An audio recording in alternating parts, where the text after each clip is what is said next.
Lo dijo en la primera hora. Muy bien, 7:37. De los temas de seguridad hemos hablado justamente sobre el estatus de los proyectos en la Asamblea Nacional. En esta entrevista muy informativa con el asambleísta Ramiro Narváez, ha quedado clara la hoja de ruta para los siguientes meses. Hay que tomarle la palabra, ya depende de la decisión política de los legisladores.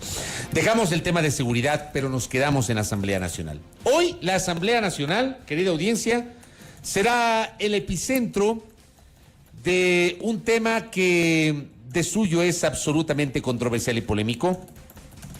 Recordando que en abril del año anterior la Corte Constitucional despenalizó el aborto para casos de violación y dispuso a la Defensoría del Pueblo que prepare un proyecto de ley que debía ser conocido por la Asamblea Nacional.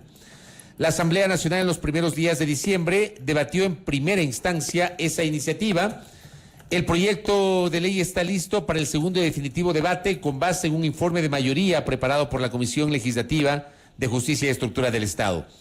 Hoy ese proyecto de ley será sometido a ese segundo debate, pero con mucha incertidumbre porque está claro que no hay consenso político, ni siquiera al interior de las propias bancadas representadas en la Asamblea Nacional.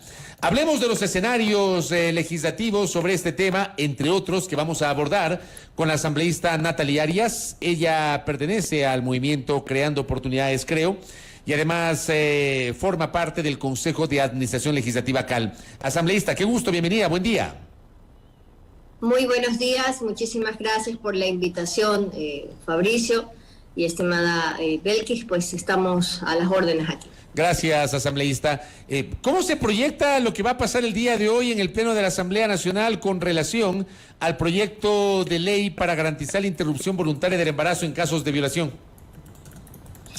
Efectivamente, este es un tema sumamente delicado porque implica no solo los derechos del no nacido, sino por supuesto también los derechos a una atención integral de parte de la víctima. Y esto es lo que hay que tener primero en consideración antes de cualquier planteamiento, porque es la disposición de la Corte Constitucional, hacer en este caso un ejercicio de armonización, que es la expresión, el verbo rector que utiliza la Corte. Y es importante que se consideren todos los aspectos, no solo el que tiene que ver propiamente con la operación o con la intervención médica, sino que esto pues nos tiene que llevar realmente a ofrecerle a quien ha sufrido un ataque, ha sufrido pues un acto repudiable como es una violación y que necesita un abordaje integral, médico, psicológico y además por supuesto acceso a la justicia para que pueda ser penalizado el delito de violación como tal. Hoy lo que se prevé inicialmente es escuchar las comparecencias, es decir, la convocatoria que se ha hecho a los expertos para que puedan exponer cuáles son, en este caso en específico, las recomendaciones médicas en torno a este procedimiento, por supuesto también cuáles son las críticas que se hacen ya específicamente al informe de mayoría que a criterio personal pues excede aquello que dice la Corte, aquello que señala la sentencia y por supuesto también nos den recomendaciones ya puntuales para poder mejorar este planteamiento en función de aquello que sí dice la sentencia de la Corte y que nuevamente pues corresponde a la armonización de los derechos del no nacido junto también con los de la víctima de violación. Asambleísta Arias, buenos días. Ya vamos a profundizar justamente en varios aspectos que han generado mayor debate alrededor de este proyecto de ley, pero yo le quiero consultar. El presidente de la República días atrás anunció que vetaría este proyecto de ley. Eso generó diversas posturas, diversas críticas. El presidente se mantiene en esta posición y se lo consulto a usted porque es parte del movimiento de gobierno. Es cierto que el presidente tiene esta facultad en su calidad de colegislador de observar las normas, de realizar objeciones parciales o totales, de ser el caso, pero es una iniciativa que todavía no se discute. Estamos a horas de su segunda y definitiva discusión en la Asamblea Nacional. Aún no conocemos cómo quedará finalmente el texto. ¿El presidente aún así se mantendría en esta postura? Recordemos el contexto, estimada Belkis, de las declaraciones del presidente. Fueron realizadas ya hace más de una semana en razón de que en ese punto la Comisión de Justicia ya había avanzado prácticamente en su mayoría con una votación interna para poder construir el articulado que están presentando dentro del informe para el segundo debate. Luego de eso, entre el día sábado y lunes, porque esas fueron declaraciones del viernes antepasado, la comisión mocionó nuevamente que se reconsideren los plazos, la temporalidad que acompaña a esta propuesta. Sin embargo, pues me atrevería a decir en este momento que sí, que efectivamente esta posición está todavía vigente, toda vez que el informe que se va a discutir en este instante sigue siendo el de mayoría, y aunque se redujeran los plazos de 28 o 22 semanas, de todas maneras pues no se considera que estos realmente sean los más adecuados.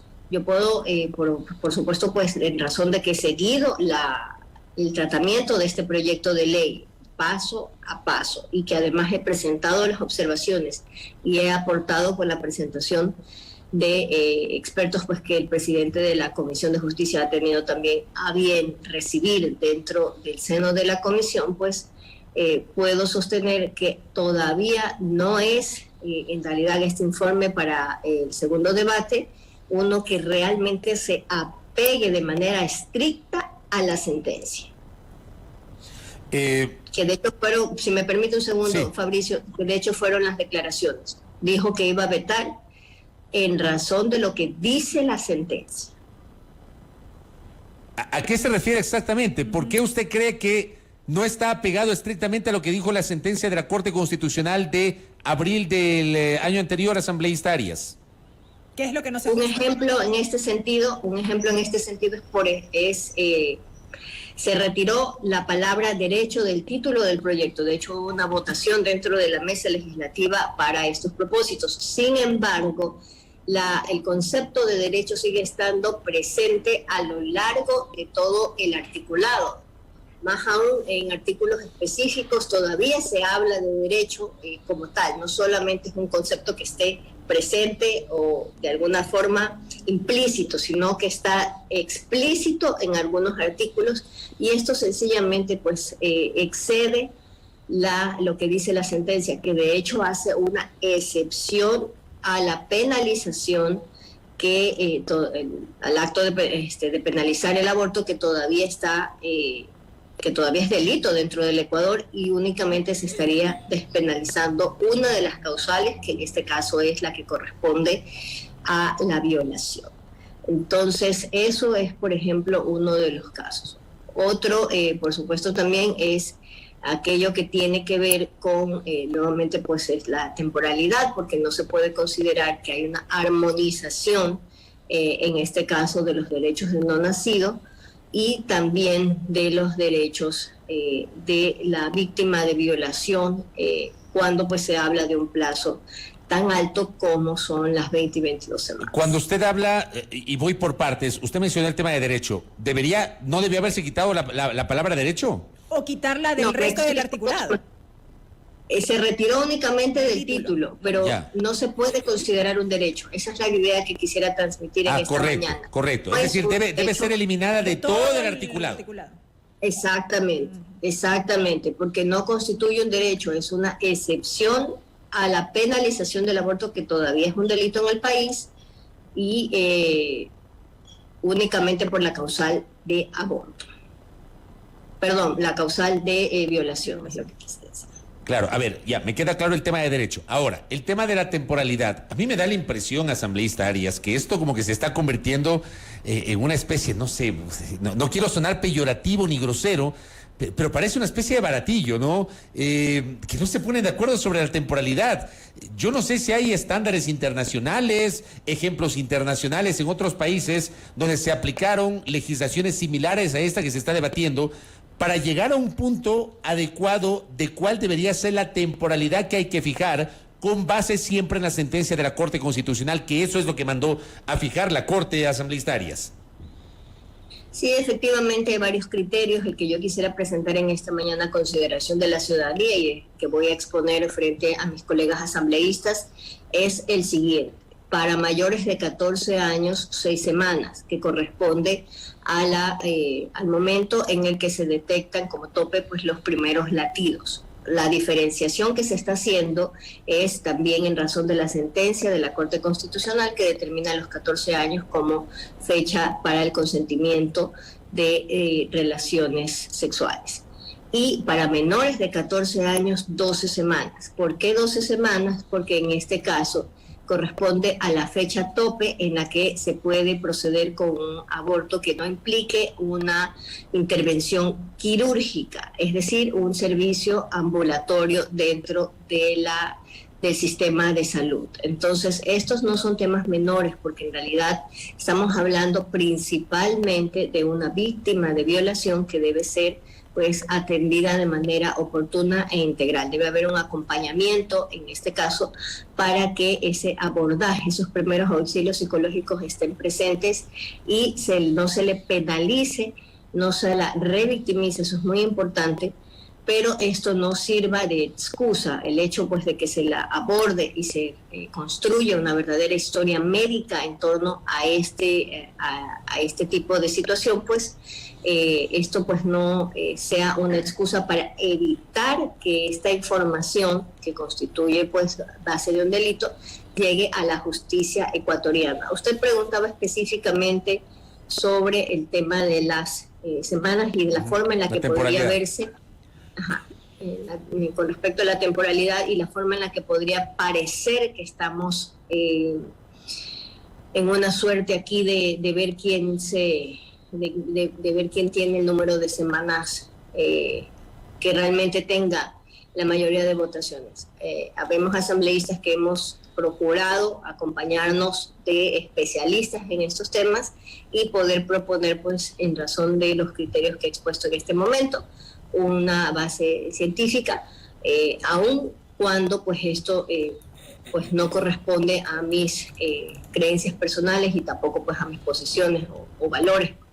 Estos pues no los hemos dejado totalmente de lado, sino que tiene que primar, en este caso, la responsabilidad de legislar en función de aquello que nos dispuso la Corte Constitucional. Personalmente, asambleísta Arias, ¿usted se decanta más hacia el informe de minoría que fue presentado o qué opinión le merece este informe? En efecto, lo hemos estudiado, nos parece que es una propuesta que realmente se apega mucho más a la sentencia, establece de manera mucho más clara cuáles son estos procedimientos, más allá de los nodos críticos que efectivamente pues se ven en torno a la temporalidad, al consentimiento informado, al carácter de excepción y no de derecho de la despenalización del aborto, y de la misma forma también plantea un camino para que la justicia ecuatoriana pues también pueda darse por notificada frente a la existencia de un delito, que es la primera declaración que realiza la víctima, en este caso niña, adolescente o mujer, dentro del Ecuador. ¿Y este sería el sentir de todo su bloque, asambleísta Arias? ¿O cómo se van a manejar? Sobre ese punto todavía tenemos pues previsto una reunión en los próximos días. Hemos ya tenido una primera reunión en la que participamos una parte significativa de la bancada para poder analizar también un comparativo entre el informe de mayoría y el informe de minoría de la forma más responsable, pero todavía no hemos tomado una posición como bancada, una posición que pueda llamarse orgánica. Como pero, claro, perdón que le interrumpa, pero ¿hay la posibilidad de que les dejen, digamos, en libertad a ustedes, los 12 legisladores de Creo? No sé si aquí podríamos hablar de la bancada del Acuerdo Nacional. No sé si hablaríamos como van o solamente hablaríamos como el sector de Creo, ¿ya? ¿Podrían dejarles en libertad a ustedes, asambleísta Arias? Eso dependerá de los resultados de la reunión que tengamos próximamente, porque efectivamente todavía está pendiente esa reunión. No voy a anticiparme en ese sentido porque esa reunión está pendiente aún. Lo importante en este caso es reconocer que efectivamente existen 2 informes en este momento. A mi criterio personal, no es una posición institucional de la bancada, el de mayoría excede lo que dice la Corte Constitucional y el de minoría podría presentar una alternativa razonable para que, cumpliendo aquello que dice la sentencia, podamos también establecer, armonizar los derechos del no nacido. Asambleísta Arias, cuando usted dice que tienen pendiente esta reunión un poco para definir las posturas a lo interior del bloque, yo entiendo que evidentemente el día de hoy, cuando inicie este segundo debate, no vamos a tener una votación como tal del proyecto. ¿Cómo se vislumbra de aquí en más el trámite ya en esta segunda discusión en el Pleno? Permítame, por favor, hacer un comentario en ese sentido. Hoy lo que se prevé es la lectura del informe y las comparecencias. Por responsabilidad con la ciudadanía, pues se ha sugerido a la presidenta de la Asamblea, ella ha acogido esta sugerencia para suspender la sesión el día de hoy, después de haber realizado las comparecencias, es decir, escuchar a los expertos con diversos criterios y después después de la lectura suspender, para que la próxima semana, que ya tenemos previsto poder arrancar sesiones presenciales, según los aforos que nos dicte el COE, pues podamos asumirlo de manera mucho más directa estos temas. Es tan sensible el tema, pues, que le hemos sugerido que no lo topemos hoy en la sesión, no arranquemos el debate hoy en la sesión virtual, sino que podamos retomarlo la próxima semana. No se sabe aún el día específico, pero pues ese sería el escenario en este momento, por lo tanto todavía hay algunos días para poder realizar la reunión. Asambleísta Arias, correcto, ahí me queda clara esa parte. Le quiero preguntar sobre el tema de requisitos, que es una parte polémica. Hay una nota del Comercio del colega Roger Vélez que me parece que termina siendo un aporte muy interesante porque establece las claves justamente de este debate. El informe de mayoría, por ejemplo, dice: bajo ningún concepto se requerirá la denuncia, examen o declaración previa alguna a la niña, adolescente o mujer o persona gestante que desee interrumpir su embarazo producto de violación. Pero el informe de minoría señala que en el plazo de 60 días desde la aprobación de la presente ley, el Ministerio de Salud Pública y la Fiscalía procederán a la elaboración de un formulario único, el cual deba garantizar en todo momento el respeto integral a los derechos humanos que permitan informar a la paciente sobre cada una de las etapas del proceso de interrupción voluntaria del embarazo en caso de violación, con el fin de obtener su consentimiento.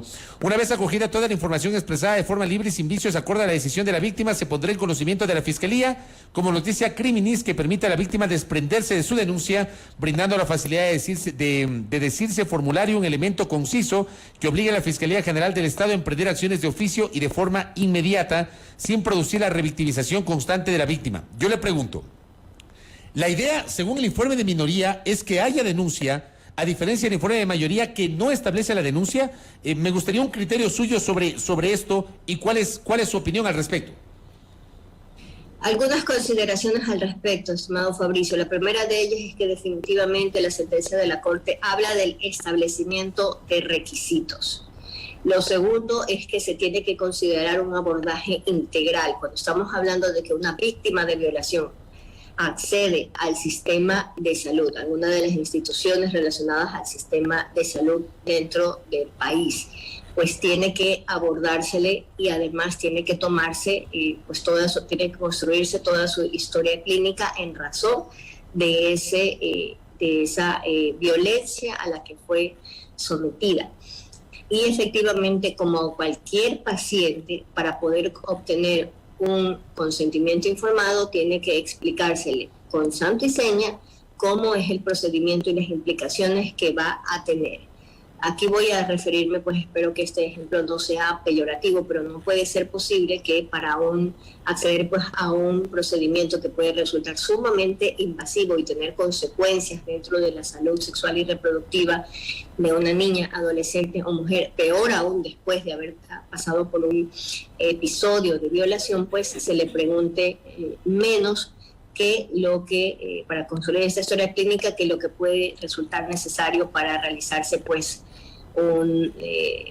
para realizarse cualquier procedimiento odontológico, ambulatorio o algún tatuaje. Lo refiero de esa forma porque pues quienes hemos realizado este tipo de procedimientos sabemos que para poder obtener un consentimiento informado en algo que es absolutamente superficial, pues tenemos que llenar una hoja y nos preguntan toda una parte de nuestra historia clínica para evitar que ese procedimiento vaya a lastimar el cuerpo después. Entonces, no es posible que cuando se accede a este tipo de procedimientos, pues no se le informe adecuadamente a la víctima, oportunamente a la víctima, de forma completa a la víctima, cuál es la posible consecuencia del procedimiento que le sugiere en ese instante el especialista en la salud, de acuerdo al número de semanas en el que se encuentre de gestación y además también de la edad que tiene la víctima. Entonces, esto hay que tomarlo con absoluta seriedad. Y no es solamente una denuncia, hay muchas formas de dar notificación a la justicia. Recordemos que el informe de minoría habla de noticia crímenes, es decir, se puede levantar de muchas formas este tipo de referencia para que la justicia ecuatoriana se dé por enterada. Correcto. Puede ser un levantamiento de un parte, puede ser también pues el formulario como tal remitido a la justicia, no necesariamente una denuncia que tiene un tipo de características particulares en ese sentido, sino que hay muchas formas en las que se puede realizar este procedimiento que no necesariamente implican una denuncia. Pero tiene que haber un procedimiento en el cual esté involucrada la Fiscalía necesariamente desde su punto de vista. Exactamente, porque de otra forma estaríamos ahí sí exponiendo a una revictimización terrible a las víctimas, especialmente a las menores, cuando estamos hablando de que, cuando hemos reconocido que las niñas ecuatorianas y las adolescentes pues están mucho más expuestas dentro de sus ambientes más cercanos. Ahora le digo algo. Puede ser sus escuelas. Solo permítame terminar la idea. Por favor. Imagínate lo que representaría que esto, pues, este paso se obvie, este paso se elimine, no se considere, y que después del procedimiento, pues, la víctima vuelva nuevamente allí a donde fue violentada. Solamente para aclarar, porque estoy leyendo algunas críticas sobre lo que usted acaba de señalar respecto del tatuaje. Usted comparó la interrupción del embarazo con un tatuaje, asambleísta Arias. Me gustaría que usted aclare eso. Yo estoy comparando un procedimiento en este caso.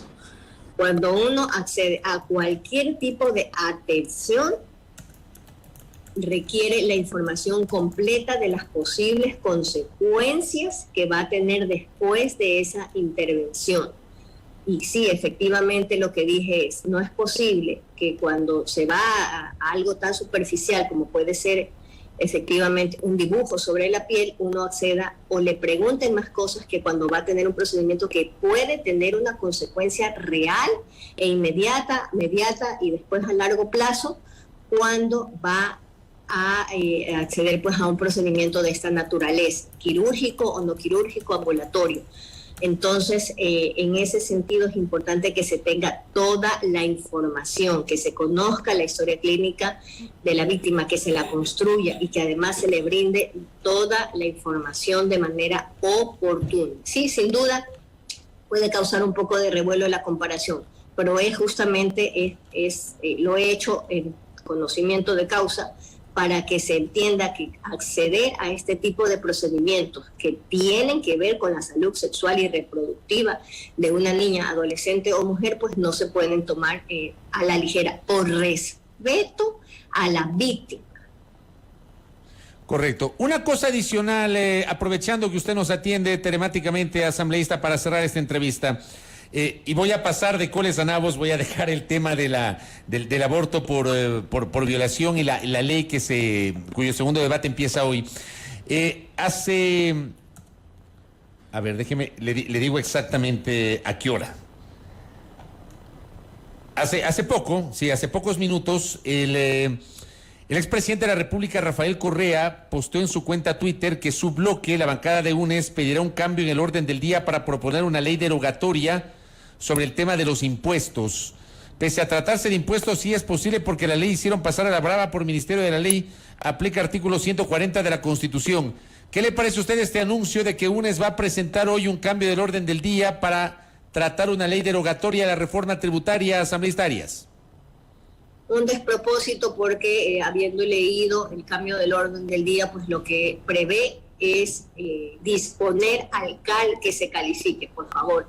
La ley nos indica cuál es el procedimiento de una calificación y de hecho, a pesar de que el equipo asesor del asambleísta ya fue informado de que este tema que él ha propuesto, ha presentado un proyecto de ley reformatorio en ese sentido, ya fue informado de que se prevé tratar dentro de las próximas 2 o 3 semanas dentro del Consejo de Administración Legislativo. Aún así pretende tener pues 1 minuto o 2 de fama o de exposición política para insistir en este tema. Entonces, no solo lo hace ya en conocimiento de que esto de aquí en realidad ya está programado, sino que además en aparente desconocimiento, es un legislador que ya va por su 2.º periodo y tiene pues historia política. Entonces, imagínese lo que representaría el pésimo precedente que representaría tratar de imponerle al Consejo de Administración Legislativo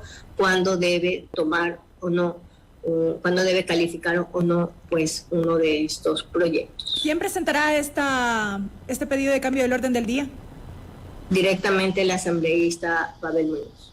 Correcto. Asambleísta Arias, gracias por el tiempo, que tenga un buen día, muy amable. Gracias, muy buenos días. Natalia Arias, asambleísta de Creo, parte de la bancada del Bloque de Acuerdo Nacional BAN y además integrante del CAL con su postura sobre el tema del aborto y la ley para la interrupción voluntaria del embarazo en casos de violación, cuyo segundo debate empieza hoy, pero queda claro, hoy no será el debate. O sea, hoy se leerá el informe, pero hoy no se va a debatir el proyecto de ley. Así va a pasar, ¿no? O sea, tentativamente la próxima semana ya podría arrancar la discusión como tal, arrancar. Nada garantiza que la próxima semana ya pueda ser votada la iniciativa. Correcto. Primera plana. Todas las noticias, todas las voces.